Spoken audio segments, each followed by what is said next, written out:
is always fun learning a little bit more about your community. And so today we tasked Claire Eagle, the executive director of the Tippecanoe County Historical Association, with finding 4 did you know fun facts about our community. So why don't we dive right in? Number one, Tippecanoe battlefield is pretty well known in the history of the War of 1812. But what's really fascinating is that the beautiful fence that is surrounding the battlefield is actually written into the Indiana Constitution. The legislature revised the Constitution to include an article that said it should be the duty of the state to provide the protection of the battlefield, and that included a fence. So they put it out for bid, and a local Lafayette man won that bid in 1873. And the fence was built, and what's pretty cool about the fence is that the man, Thomas Harding, actually has some patents for the way that the fence was designed, which is kind of, another interesting fun fact to add to that. But what's really fun to learn about is that the final cost of the fence actually came in under budget, which does not happen nowadays. It sure doesn't. We need to take a page from history and continue that. Exactly. Okay, moving on to number 2. Number 2. So in 1978, Kermit the Frog was actually named an honorary member of the Lafayette Police Department. Okay, you have to tell us why, how. Yes, so there was a local officer who was working with Lafayette schools to create a mascot for an upcoming safety campaign. Well, they kind of landed on a frog inspired by Kermit called Safety Seymour.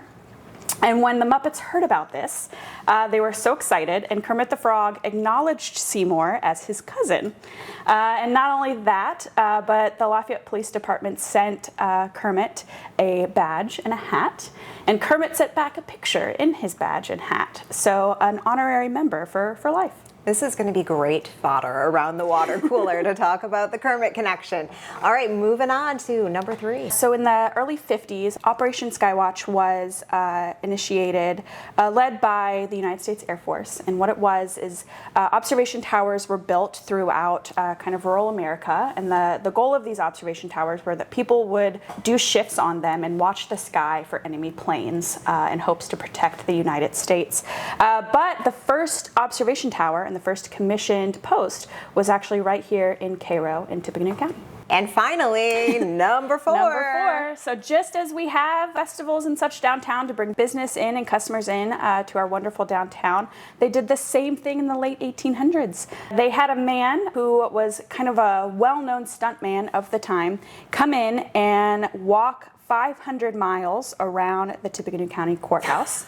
It took him 2,000 laps to make that distance, and he only slept about 90 minutes a night throughout his entire time and just wore shorts and a t-shirt and walked his 2,000 laps. I'm just trying to picture people that just happen upon that, what it would look like. I'm sure, I mean, this was, in the late 1800s, so there was no social media, so I'm sure people were a little shocked when they came up and this man was just walking laps around the courthouse. Okay, well, thank you, Claire. We appreciate you. If you enjoy these tidbits and historical facts, we have a list of upcoming historical association events right here on your screen. Be sure to check them out.